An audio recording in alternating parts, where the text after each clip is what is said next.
സുജില എന്നൊരു ഭക്ത ചോദിച്ചിട്ടുണ്ട്, കഴിഞ്ഞ ദിവസം ഞങ്ങൾ ഗുരുവായൂരിൽ വന്നിരുന്നു. എൻ്റെ മോൾ മഞ്ചാടി വാരിയപ്പോൾ എങ്ങനെയോ കുറച്ച് മഞ്ചാടി കുട്ടിയുടെ ഉടുപ്പിൽ പെട്ടു. വീട്ടിലെത്തിയപ്പോഴാണ് കണ്ടത്. ഇനി അതെന്താ ചെയ്യുക, എനിക്ക് വല്ലാത്ത പേടി തോന്നുന്നു സവിത എന്നാണ് പറഞ്ഞിരിക്കുന്നത്.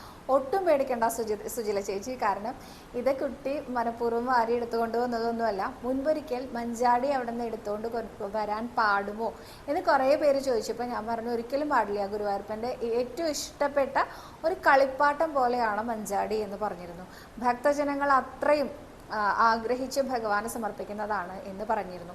ഇത് നമ്മുടെയൊക്കെ വീട്ടിൽ കുട്ടികളുണ്ടാവുമല്ലോ, ഇവരുടെ പിറന്നാളിനൊക്കെ ഗിഫ്റ്റായിട്ട് നമ്മൾ എന്തെങ്കിലുമൊക്കെ ഗിഫ്റ്റ് മേടിച്ച് കൊണ്ടു കൊടുക്കുക വിചാരിക്കുക. അവർക്ക് ഇഷ്ടമുള്ള എന്തെങ്കിലും കളിപ്പാട്ടങ്ങൾ കൊടുക്കുക വിചാരിക്കുക. അവരത് വെച്ച് ഒരുപാട് നേരം കളിക്കുകയും ചെയ്യും. എന്നാൽ പുറത്തുനിന്ന് ആരെങ്കിലും വന്നിട്ട് അവരുടെ കളിപ്പാട്ടം എടുത്തുകൊണ്ട് പോയാൽ അവർക്കത് വിഷമാവില്ലേ? അതേപോലെ ഉദാഹരണത്തിലാണ് ഞാൻ പറഞ്ഞിട്ടുണ്ടായിരുന്നത്, മഞ്ചാടി നമ്മളങ്ങനെ എടുത്തുകൊണ്ട് വരണ്ട എന്ന് പറഞ്ഞിട്ടുണ്ടായിരുന്നു.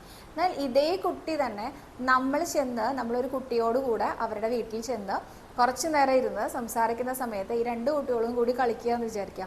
തിരിച്ചിറങ്ങി പോരുന്ന സമയത്ത് അവർ കളിച്ചുകൊണ്ടിരുന്ന കളിപ്പാട്ടം പോകാൻ തുടങ്ങുന്ന കുട്ടിക്ക് ആവശ്യമാണ് തോന്നുക, അല്ലെങ്കിൽ അത് വേണമെന്നൊരു മോഹം തോന്നുക. അതെനിക്ക് തരുമോ എന്ന് ചോദിച്ചാൽ സ്വാഭാവികമായിട്ട് ആ വീട്ടുകാരെന്താ പറയുക, മോനെ അത് കൊടുത്തോളൂ എന്ന് പറയാറുണ്ട് അല്ലേ? ആ കുട്ടിയാണെങ്കിൽ എന്താ ചെയ്യുക, നിനക്ക് ഇഷ്ടപ്പെട്ടോ എന്നാൽ നീ കൊണ്ടുപോയിക്കോളൂ എന്ന് പറയുന്ന കുട്ടികളും ഉണ്ട്, അങ്ങനെ പറയാത്ത കുട്ടികളും ഉണ്ട് കേട്ടോ. അപ്പോൾ അങ്ങനെ പറയുന്ന ഒരു കുട്ടിയായിട്ട് നമ്മുടെ ഉണ്ണികൃഷ്ണനെ കണ്ടൂടെ? നമ്മുടെ ഉണ്ണികൃഷ്ണൻ്റെ കനിഞ്ഞ് അനുഗ്രഹിച്ചിട്ടുള്ള ഒരു വരം കിട്ടിയ പോലെ കണക്കാക്കൂ കേട്ടോ. കാരണം നമ്മൾ അറിയാതെ കയ്യിൽ വന്നതല്ലേ, മഞ്ചാടി വേണമെന്ന് വെച്ചിട്ട് എടുത്തുകൊണ്ട് വന്നതല്ലല്ലോ. അത് ഉണ്ണികൃഷ്ണൻ്റെ അനുഗ്രഹമാണ്. അത് ആ കുഞ്ഞുവാവയ്ക്ക് ഉണ്ണികൃഷ്ണൻ കൊടുത്ത അനുഗ്രഹമായിട്ട് മാത്രം കണക്കാക്കിയാൽ മതി.